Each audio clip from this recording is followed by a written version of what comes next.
Everyone has a story to tell. It's my mission to tell it.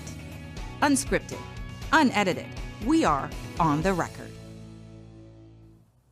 Hi, everyone, and thank you so much for joining us for this episode of On the Record. I'm Serena Fazan.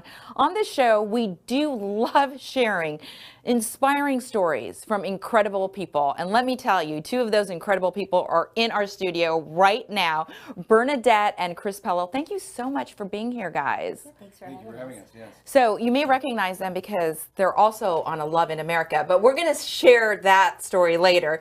You guys actually started a school, the Livingstone School, and it's Livingstone Academy. Chris, why don't we start with you? Tell us about the program. Yeah, so Bernadette and I started Livingstone Academy about 20 years ago. I was the principal of a traditional private school in Eastern Hillsborough County, and we had a small program for kids with learning disabilities. And especially back then, your private schools were for the high academic, high achieving kids. Nobody was really helping kids that struggled academically or had any disabilities. And so the school I was at had a small program for kids with learning disabilities.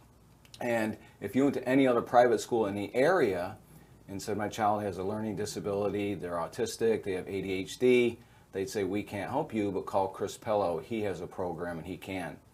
Well, unfortunately, our program was so small, we could only take about 6 kids a year. Wow.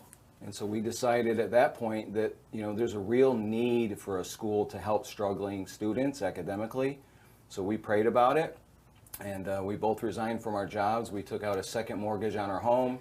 Oh my God. We started 20 years ago with 4 of us on staff and 26 kids. That is incredible. So Bernadette, Yes. at this point, you are working where? For a private firm or? I was working in corporate America for a Fortune 500 staffing company. That's actually what brought us from New York to Florida. So, okay. So I would imagine you have a good job. I had a great job. I had a great job. I had been promoted several times, and my family thought we were crazy when I said I was resigning. I mean, good job, stability, and room for advancement. So you both said too that you prayed about it. It's honestly giving me goosebumps. Yeah. So clearly then you have a lot of faith. So Yes. faith played in this decision, and has it always played into the decisions you've made in your lives? Absolutely. Yeah, absolutely. And faith wasn't always a part of our Right, lives. right.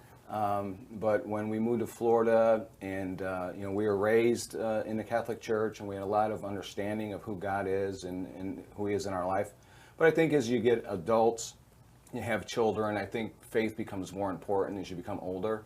And so obviously we turn to our faith for all of our decisions. And I want to point something out. You both have a beautiful, 27-year-old son? Yes. A 27-year-old son, though, that's healthy, right? Very. Yes. So I point that out because you're helping kids that might be disadvantaged, Sure. might need some help. So why is it wasn't even a personal experience that led to this? Right. It wasn't somebody in our family, but because of the work that Chris did and the people that he had to turn away. So we have a great story you want to share about the mom. Yeah, so one mom sitting across from me one year, and it was about this 7th or 8th family that I had turned away, and she Just that year. Mm-hmm. And she had seemed hopeless. She goes, we live here in Brandon all our lives. We go to an amazing church. We teach Sunday school. They have an academy that our daughter attends. And then through tears, she says, but they don't want my son. And that honestly broke my heart. Mm-hmm. And I said, what can we do for these kids that nobody wants? If they don't want them, we'll take them. How old was your son at the time? Was he even born yet at this time? Oh, yes. Yeah, so this was he was born in 94, so this was in 2003. So he's 9 years old at the time. So he was 9 years old at the time. So is that also, like being a parent, is that what you both are also thinking about? Well, sure, because it impacts you.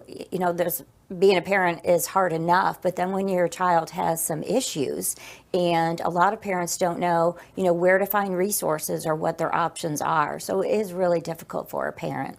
Now, I have to say, honestly, the two of you are amazing. There are people that take action, they might donate, but the two of you then decide to again, quit your jobs, Right.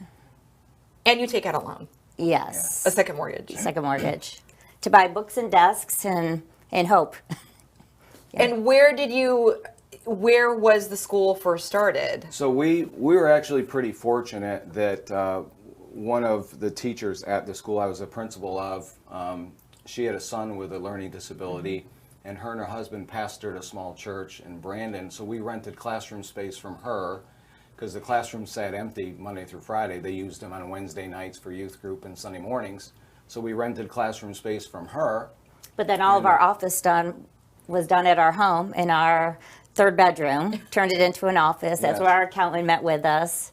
So we were pretty fortunate that Bernadette, with her the company that she resigned from, they asked her to stay on some contract Do work. some projects. So I ran the schools, and she would travel, do some contract work that first year. That really was obviously beneficial and helped us get through that first year. But second year, moving forward, we've grown exponentially every year since then. Wow, so let me ask you though, was there a lot of red tape to get through to establish a school in the first place? So normally there is, but this was just the favor that we had on us. I mean, you tell a story about the program that we had at the school. So in the state of Florida, we're very, very fortunate Yes. that students with disabilities have scholarships available for them for tuition. And so we had those scholarships. John Kirtley started a program years ago. It's now Step Up for Students scholarship. And who is John? John Kirtley? is a local businessman that saw a need and did something about it. We thank you, John Kirtley. Yes, and so he started the state's largest scholarship program for kids from low-income families and for special needs, and it's a Step Up for Students. And so he saw a need and he did something about it. And so because our kids had scholarships available, it was easier for them to pay the tuition. But we had already had a contact at the Department of Education through that scholarship program. So when I called to explain this is what we want to do, they walked me right through the process and basically got approved in like 2 months. Congratulations unheard on of. that. Yes, it sounds like Yes. it would be unheard of. But Chris, it must go to your background, right? Like how long had you been teaching school at So that point? I've been in And a principal, education. you Yeah, said. I've been in education and athletics all my life. I was a high school basketball coach, an athletic director in upstate New York. Moved down here, took a job as a basketball coach and athletic director. And I think just growing up playing sports and coaching sports, I had an early access to some leadership. And my high school basketball coach, when I was a senior, I was the captain of the basketball team. And he had me coaching the elementary school kids on Saturday morning, so I got some leadership opportunities there. And I think just being a coach and a leader kind of just prepared us for this journey over the last 20 years. Well, as Bernadette just said, and right, as a journalist, too, you come from corporate America. Right. What you did on the surface does sound unheard of. Right, right. To get through, again, the paperwork, the red tape. What about getting certified? Did you have to do all of that as well? Yeah, so the state of Florida has obviously all compliance and annual lot of surveys guidelines. and a lot of guidelines that private schools have to meet. And so I obviously reached out to people that knew what they were doing in those areas. I had a really good understanding for being in education and being a principal on how the scholarships worked, how the annual compliance stuff worked. So I had a real good idea of how it all worked. It's just now doing it for us instead of for somebody Right, right. else. So it started, and the first year, the blessing of you being able to do the contract Right, work right. as well. How many students did you initially begin with? 26 the first year. 26, yeah. 26. And in one building, One right? building. Is it still in one building? No. No, no. I asked that question on purpose because I know it's not. Yeah. Sure. So we started with the 26 students, and there was 4 of us on staff. And now we have over 400 students, and there's 85 of us working. Okay. Did you ever imagine No. that would happen all those years ago? No. And every time that we started a new building, a new program, I'm like, this is the last one, because it has taken so much. And, to start up, It was us funding it again. You know, we took out the second mortgage the first time, and so then when it came time to expand, it was us personally doing it. We used our own cash again. So, but what really helped us out, though, is that we would grow to a place Yes. where we had a waiting list. Yes. And so we would expand a classroom. Then we'd expand a second classroom. Now we have one full school in one building. Well, now we have 70, 80 kids on a waiting list. They're all driving from Riverview. A lot of them are North driving, Brandon. from Apollo Beach to Brandon to come So to our then school. we said, well, let's start a campus in Riverview. So we took those waiting lists and says, if we start a campus in Riverview, will you come? They're like, yeah, we'll come. wow. And then 4 years later, we started an autism center because and that was pretty special. Our Seffner campus and our Riverview campus each had a small classroom for kids with autism. Amazing. And at that point, we said, our kids with autism need, need more more. than just a classroom in the corner of our building. They need their own facilities, their own sensory gym.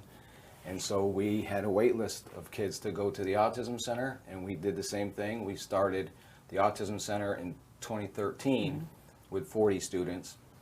Now they have about 120 right now.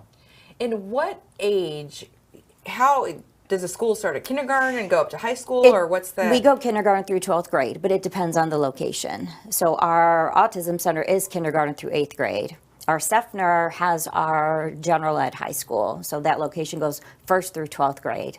Riverview goes to 8th grade. So our kids from Riverview that come to the high school, they get bussed over. Wow, that's amazing. Yes. So let's go to a break now because I want to talk more about the campuses and then the curriculum, and how you develop the curriculum and I'm sure there's plenty of plans for the future too. So stay with us, everybody. We'll be right back. Precision Garage Door, this is Sophia. How may I help you?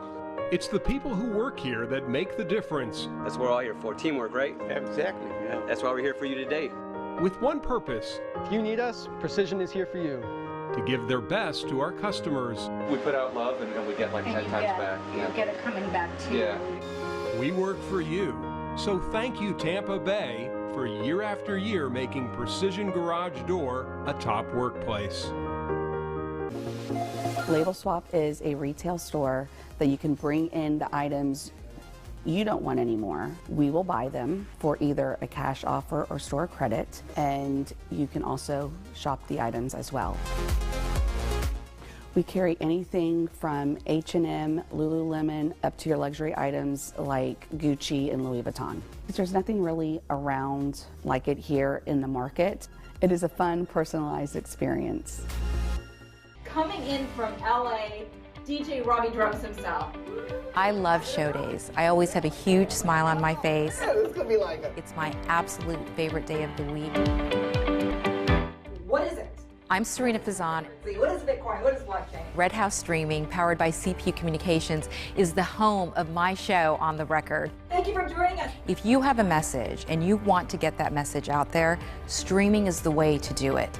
Red House Streaming and CP Communications makes it possible for anyone to have a show, anyone to relay their message, whether you're an attorney, a doctor, a business owner, a journalist like myself. I was on a show with Serena Fazan discussing various legal issues. And this institution has the ability to immediately produce content and high quality content. None of this looks like it's being produced at a budget. It's very professionally done. We just had a production meeting the day before. I think it's incredible. Like, the production facility here is amazing, and the quality level and the switchers and the cameras and the lights, and it's all done to perfection. So that's just amazing, just how simple and easy and fun and low stress. That is fabulous. Yeah. They make it so easy.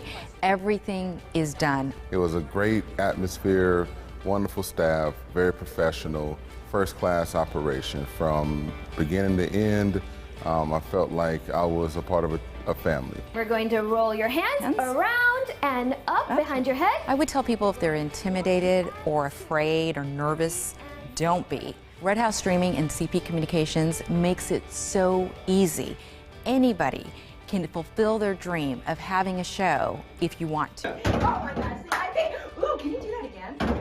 Dream it, shoot it, stream it. They have made my dream come true for sure.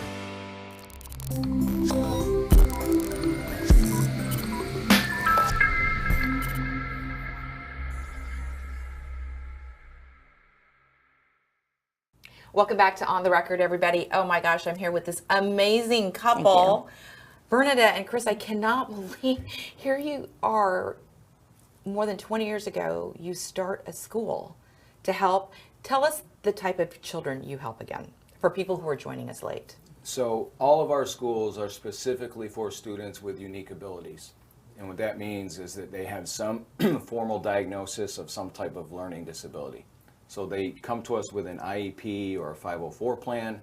So that's the majority of the kids that we educate are those with unique abilities. And then we do have a group of students that might be from lower income families. They're on scholarship. They may not have a diagnosis, but their parents wanted them in a smaller environment where they can get a lot of academic support. So those are the students that we handle. And so for those, again, who might just be joining us, Chris comes from an educational background. Bernadette from the corporate world. Right, business. Business world. So the funding of the schools used your own money, which is, gosh, I mean, thank goodness for people like you. Thank you. But how else, you said there's scholarships. Right. Are there private donations, or how else? All of our students are on a scholarship. I'll let you talk about scholarships. Yeah, so, back years ago, there was 1 or 2 scholarships when we first started, and then over the last 15, 20 years, the scholarships grew, and now they grew to so many that the state of Florida basically combined them again. So there's a handful of scholarships in the state of Florida.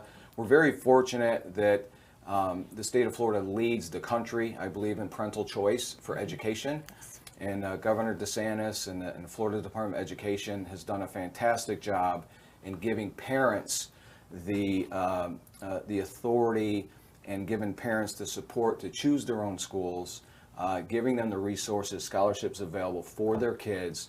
And so because Florida's big on school choice, that was a huge part in our growth, because a lot of parents, especially when we go through recessions or hard times, even during COVID, their scholarships were fully funded as long as they were in direct contact with their teachers.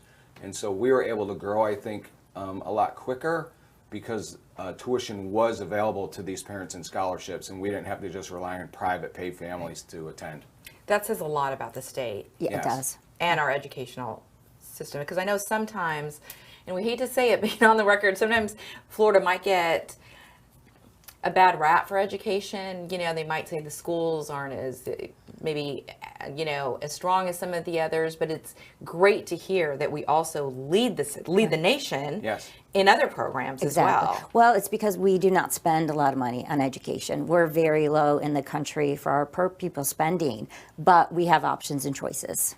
And I think that was the best, because I know some people might say, I can't believe she said that. But, I mean, schools and our children are the most important. Our children are always the most important. So we're always focused on the kids. And I think that, I remember hearing the superintendent at Hillsborough County Schools saying, for once I wish we were average. Because Hillsborough County per pupil spending is maybe about $4,000 or $5,000 below the national average. Wow. And that's in funding. But what Florida does do with the funds that they get, they're at the top in the country for academic performances with the funding that we get. So they do a great job with what they have. They make the most of what they have. So it's wonderful to know that there is a balance. Right.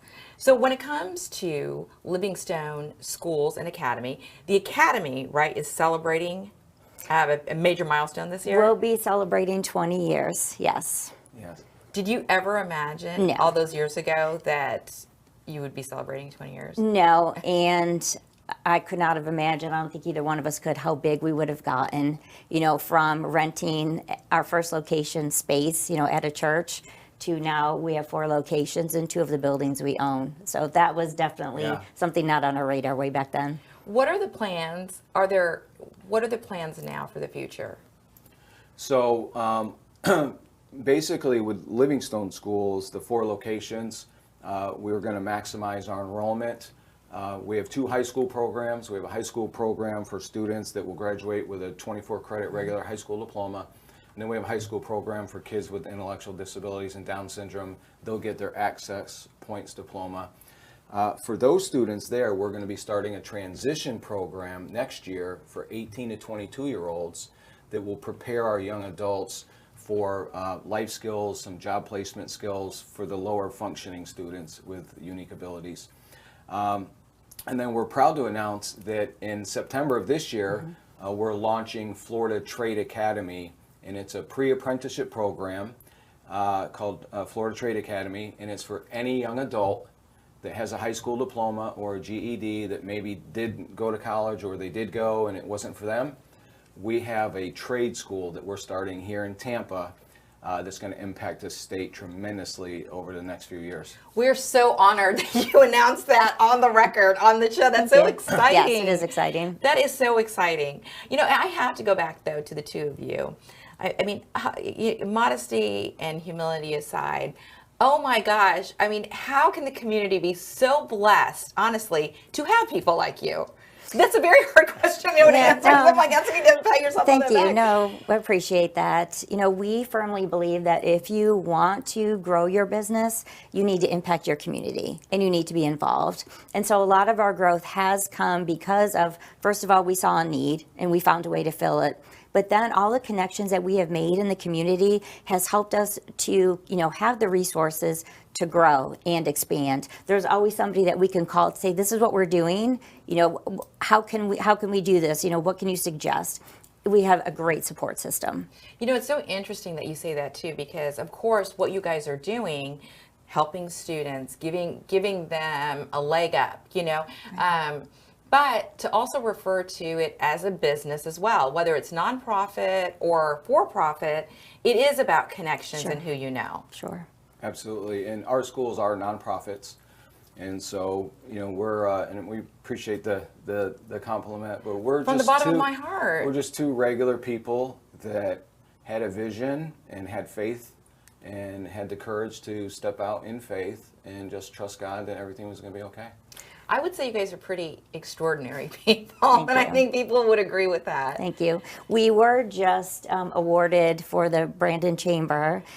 Just had the Business Excellence Awards last week, and Livingstone Schools won for 2022 Business of the Year in our category of 21 and over employees. So we were super excited about that. Congratulations. Thank you. And you know, speak to what that also means, that you're being recognized, Being right? recognized, yes, absolutely. And I think where we measure our success is in our re-enrollment. We have at all 4 of our locations almost 100% re-enrollment every year. And it speaks to the job of what we're doing in the classroom. Bernadette and I had a vision, but our principals that operate our schools and our teachers and our teachers' aides, they get all the credit. They're the ones working every day, pouring into these kids. The foundation of our school is love and acceptance. Oh, I love that. And so when we have these teachers that truly love these kids and pour into them, you can tour our school someday, and it's a formal invitation. We would be honored. On the record, I would be very happy to come into our schools, but you will sense the love when you walk through our hallways. I would love to. It would be my honor. Now, for people who are watching the show and might be interested in enrollment or, you know, getting their children into the school, what is the next step for them? Yeah, they can visit our website at livingstoneschools.org. There's an online inquiry form, and they fill that out. And there's also a tour, a virtual tour right on the front page of our website. Wonderful. Wonderful. And I personally follow up with every inquiry. He does. And then we'll forward it to the appropriate campus to start the tour process and the application process. So beyond the virtual tour, they could also be invited into the school once they get to that point.